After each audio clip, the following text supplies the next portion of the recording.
러시아가 북한에게 줄 수 있는 것이 무엇인가 했을 때 달리 말하면 북한은 뭘 가장 받고 싶어 할까 생각을 해볼 때 북한은 아마 미사일의 그 완성도를 높일 수 있는 마지막 테크놀로지를 얻어내고 싶어 할 듯합니다. 러시아에게 그 기술을 전수받는다고 하면은 그야말로 완성품이 나오는 거죠.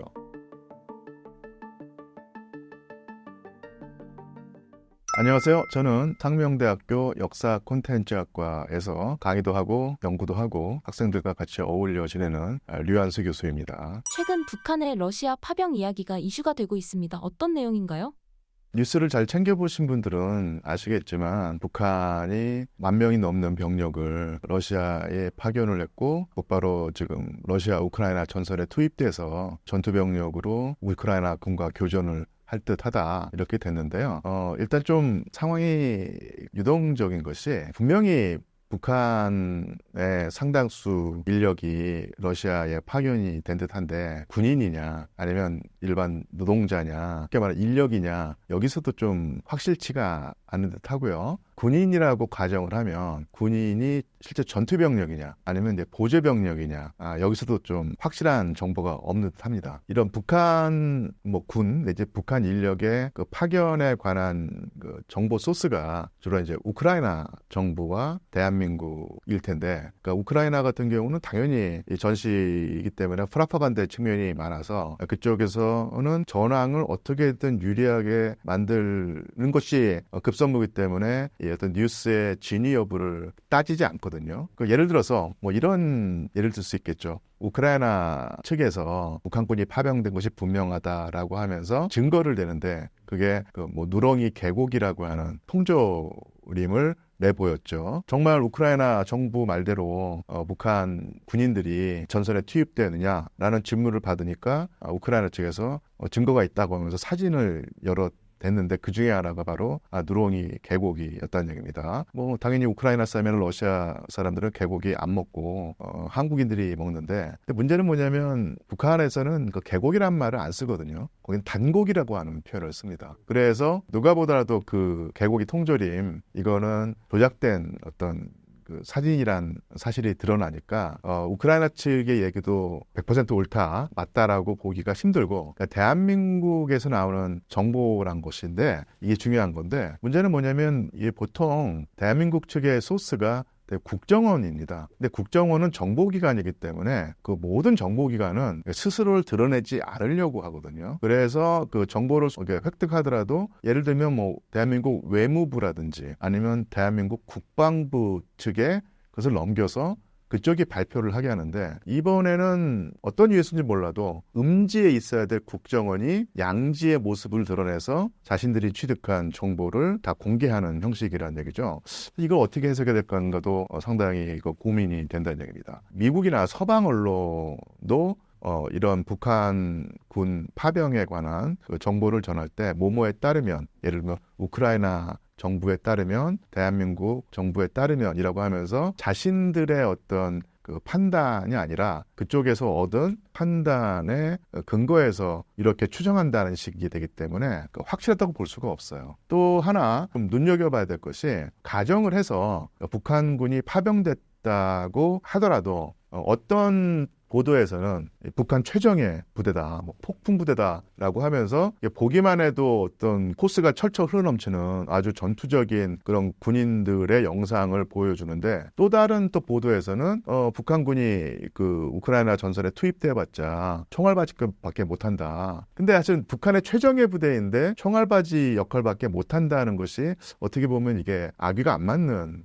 모순된 보도거든요. 그래서 어떤 것이 진실인가가 사실 가늠하기가 쉽지가 않은 상황입니다. 그래서 북한 인력이 파견이 됐는데 전투에 투입될 병력인지 아니면 다른 성격의 노무자들인지 이것도 따져봐야 될 문제고, 투입됐다고 하면은 실제로 최전선에 투입될지 아니면 전투부대를 보조하는 예를 들면 공병부대라든지 아니면 노무부대 역할을 할지 이것도 좀 아직까지 불확실한 상황이죠. 그래서 이 문제를 논의한다면 북한의 병력이 파견되어서 최전선에 투입된다라는 것을 가정한다, 이렇게 하고 이제 얘기를 풀어나갈 것 같아요. 그래서 그럴 가능성이 없진 않은데, 아직까지 그 나온 그 정보만 놓고 보면 확실하지는 않다. 그래서 좀 유보 조건을 달아서 가정적인 질문을 해야 된다. 북한 인력이 파견된 것은 분명한 사실 같아요. 근데 파견된 그 북한 사람들이 어떤 성격의 조직이냐 아니면 부대냐, 이것은 조금 더 지켜봐야 될 문제 같습니다. 푸틴은 어떤 전략으로 북한군을 러우 전쟁에 참여시켰고 김정은은 어떤 생각으로 러우 전쟁에 개입했다고 보시나요? 사실은 이런 질문이 가장 중요하고 우리의 관심을 끄는 주제일 텐데, 이런 질문에 답하기가 가장 곤혹스럽죠. 왜냐하면 제가 정보기관에 속한 사람이 아닌 한 이 보도되는 파편적인 정보를 나름대로 짜맞춰서 해야 되는데, 그때마다 저도 이제 자신감이 이제 없는 것이 사실입니다. 제가 하는 말이 100% 다고 주장하면서 하는 말이라기보다는, 그러니까 이런 쪽으로 생각해 볼 수도 있지 않을까라는 식으로 좀 제한을 두고 말씀을 드리고 싶어요. 그래서 북한 군이 파병이 됐고 전투 지역에 투입된다고 이제 가정하고 말씀을 드리면요, 저는 이제 개인적으로는 푸틴 대통령이 왜 북한군을 어떻게 말하면 받아들이고 그대로 활용하려고 하는지 조금 이해가 안 가는 측면이 있습니다. 왜냐하면 전쟁은 어쨌든 간에 러시아에 상당히 전황이 유리하고, 시기가 언제가 될지는 모르겠지만 러시아의 승리로 끝날 확률이 상당히 높은데, 왜 굳이 자력으로도 승리를 얻을 수 있는데 북한이라고 하는 다른 나라를 끌어들이냐는 얘기죠.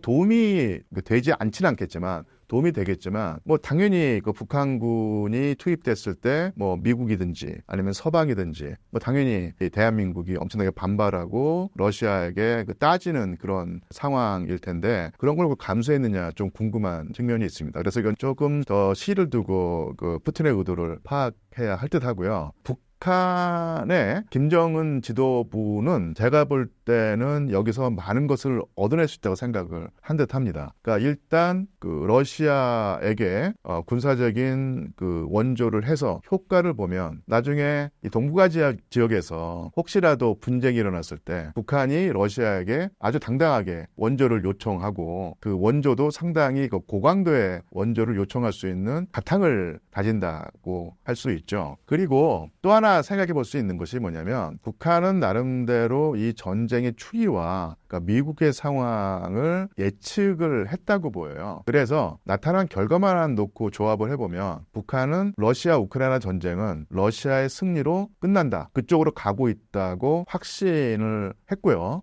미국의 대통령 선거에서도 민주당의 카멀라 해리스 후보보다는 공화당의 도널드 트럼프 후보가 대통령에 당선될 가능성이 매우 높다고 판단을 했다는 얘기죠. 그래서 북한이 지는 전쟁에 뛰어들 리는 없겠죠. 그래서 러시아가 이긴다는 판단을 하고 뛰어들었겠고요. 카멀라 해리스가 대통령이 됐다고 하면 이 전쟁이 훨씬 더 오래 끌게 될 텐데, 단기간에 협상을 통해서 전쟁을 종식하겠다고 호언장담하는 트럼프 후보가 대통령이 된다면 예상보다 빨리 전쟁이 끝날 가능성이 있거든요. 그래서 전쟁이 끝나거나 아니면 전쟁이 다 끝나거나 막판에 뛰어들어가 봤자 북한은 얻어낼 게 없다는 얘기입니다. 그래서 되도록이면 빨리 뛰어들어서 최대한 몸값을 불리고 최대한 어떤 이득을 뽑아내겠다는 생각을 했다고 보이죠. 그런 면에서 만약에 그런 판단이 맞는다면 북한 지도부로서는 상당히 남는 장사를 제때 했고요. 기가 막힌 타이밍에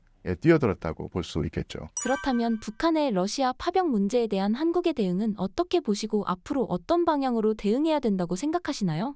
사실은 여기서 생각할 수 있는 최악의 시나리오는요, 어쨌든 간에 러시아는 북한의 도움을 받았고 뭔가로 이제 반대급부로 줘야 되는데요. 러시아가 북한에게 줄 수 있는 것이 무엇인가 했을 때, 달리 말하면 북한은 뭘 가장 받고 싶어 할까 생각을 해볼 때, 북한은 아마 핵투발 수단, 그러니까 미사일의 완성도를 높일 수 있는, 활용 점정할 수 있는 마지막 테크놀로지를 얻어내고 싶어 할 듯합니다. 제가 알기로 북한의 미사일, 그러니까 대륙간 탄도탄, 이런 유도탄의 완성도가 상당히 올라왔는데, 마지막 5%, 10%를 채우지 못해서 미국에게 확실한 위협을 못 준다고 알고 있어요. 유도탄을 쏜 다음에 다시 대기권에 진입하면서 엄청난 열이 발생하는데, 이 열을 막아내는 차폐라고 하나요?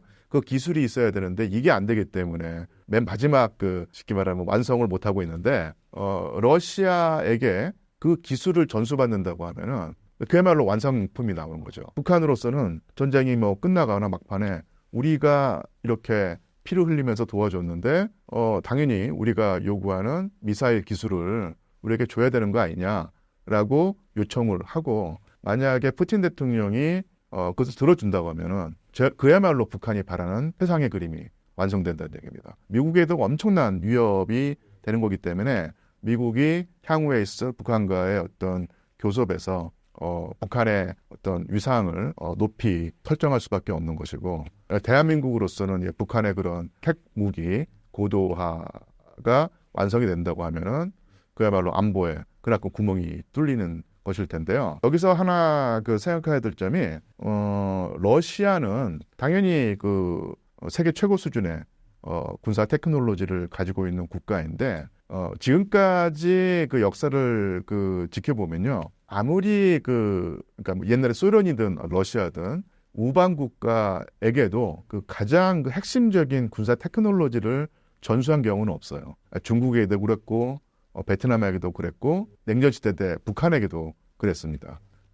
그래서 과연 푸틴 대통령이 나중에 북한 지도부의 강력한 요청에 응할지 응하지 않을지는 또 지켜봐야 될 문제였고요. 여기서 대한민국 정부의 가장 큰 노력의 초점은 러시아가 절대로 북한의 핵무기를 완성해 줄 수 있게 만들어주는 가장 핵심적인 군사 기술을 넘기지 못하게 어떻게든 막아야 되는 상황인 것이죠.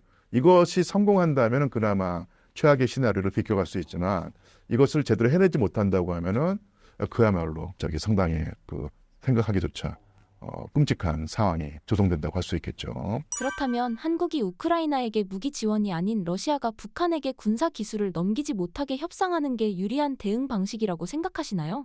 사실은 우크라이나의 공격용 무기, 이른바 살상 무기라고 표현을 하는데 이 공격용 무기, 러시아 본토를 타격할 수 있는 무기를 어떤 형태로든 간에 준다 했을 때 여기에 찬성하는 분들도 있을 것이고 여기에 반대하는 분들도 있을 텐데 저는 개인적으로는 어떤 경우에든 우크라이나에 공격용 무기를 제공하는 것은 대한민국의 국익에 맞지 않는다고 판단하는 편이고요. 왜 그러냐면은 전쟁의 전황이 러시아에게 극도로 유리하다고 했을 때 설령 한국이 우크라이나에 공격용 무기를 준다고 해서 전황이 뒤집어지지는 않을 거란 얘기죠. 만약에 한국이 그런 무기를 제공해서 우크라이나가 완전히 전황을 뒤집어 엎어서 러시아에게 승리하거나 아니면 대등한 관계까지 갈 수 있다고 하면 혹시나 그런 무기를 주는 효용을 누릴 수 있는데 이미 전쟁의 흐름은 러시아에게 가 있고 공격용 무기를 제공하더라도 그 흐름을 바꿀 수 없다고 한다면 제공만 하고 어떤 효과를 전혀 누리지 못하는 상황이고요. 반대로 러시아 같은 경우는 대한민국에게 계속 요청도 했고요. 어떤 때는 경고도 했죠. 공격용 무기를 주지 마라 라고 하면서 푸틴이 제가 기억하기에 1년 전인가요? 한 반년 전에 이런 식의 표현을 했습니다. 대한민국이 우크라이나에 공격용 무기를 어떤 무기를 직접적으로 지원하지 않는데 감사한다는 표현을 썼거든요. 그러니까 푸틴 대통령의 입장에서는 대한민국이 미국과 동맹 관계이기 때문에 미국의 압박을 받아서 어떤 형태로든 간에 우크라이나를 지원하는 것은 이해하는데 직접적으로 대놓고 하면은 이게 문제가 되는데 간접적으로 하는 것은 자기네가 용인해 주겠다. 이거 상당히 어떻게 보면 전향적인 자세였거든요. 그리고 대한민국이 하는 행동에 따라서 우리의 입장을 정하겠다고 하는 것은 어떻게 보면 경고라고 볼 수 있지만 어떻게 보면 또 화해의 손길일 수 있다는 얘기입니다. 결국 러시아가 그어놓은 선을 넘지만 않으면은 전쟁 이전에 우호 관계를 다시 되살릴 어떤 그런 의향이 있다는 것을 비친 것이거든요. 그러니까 이런 것이 푸틴 대통령의 입장인데 만약에 대한민국 정부가 전쟁 막판에 효용성이 없는 상황에서 공격용 무기를 제한했다. 그러면 러시아로서는 어느 순간에 이제 대한민국이 용인할 수 없는 선을 넘었다고 판단을 하고 첫 번째로는 전쟁이 끝나더라도 예전에 대한민국과 러시아의 우호적인 관계가 복원되리라는 생각하지 마라 이렇게 나올 수도 있고요. 그렇게 되면 상당히 경제에 좋지 않겠죠. 사실은 제가 알기로 현대자동차가 러시아 현지에 공장을 세워서 그 가동을 하다가 전쟁이 터지고 미국의 압박을 받아서 그 뭐랄까 헐값에 매각을 하고 빠져나왔는데 제가 듣기로 이게 확실한 건 아닙니다. 그냥 들은 바인데 그 빠져나오면서 이명 계약을 했다고 하더라고요. 전쟁이 끝나고 나서 다시 복귀할 때 상당히 유리한 조건으로 다시 그것을 매입할 수 있게 해주겠다. 이렇게 했는데 만약에 이 전쟁에서 대한민국이 우크라이나에 공격 무기를 제공해서 그 러시아가 대한민국에게 억한 감정을 품게 되면 전쟁이 끝나고 난 다음에도 예를 들면 현대자동차가 다시 돌아와서 이명 계약에 따라서 아주 싼 가격에 공장을 되찾을 수 있는 가능성은 이제 날아가 버릴 수도 있다는 얘기입니다. 완전히 뺏겨버릴 상황이 될 수도 있는 거거든요. 그러니까 이런 식의 경제적인 타격도 생각을 해야 될 것이고요. 아까 설명드린 것처럼 북한이 가장 요구하는 미사일 최첨단 테크놀로지를 보란듯이 제공을 해서 이 동북아시아의 안보에 엄청난 뭐랄까 타격을 가하는 이런 상황도 생각할 수 있기 때문에 러시아는 쥐고 있는 패가 상당히 많고요. 한국으로서는 대한민국으로서는 사실은 좀 이게 유리한 위치는 아닌 거죠. 이런 생각을 해보면 상황이 어떻든 이유가 어떻든 간에 그리고 또 정의의 차원도 중요하겠지만 이 국익을 따진다면 대한민국은 우크라이나에 공격용 무기를 제공하지 않는 것이 더 낫지 않겠느냐. 이거 제 개인적인 판단이고 이런 상황을 조금 더 깊이 있게 고민해 봐야 되지 않을까 이런 생각을 해봅니다.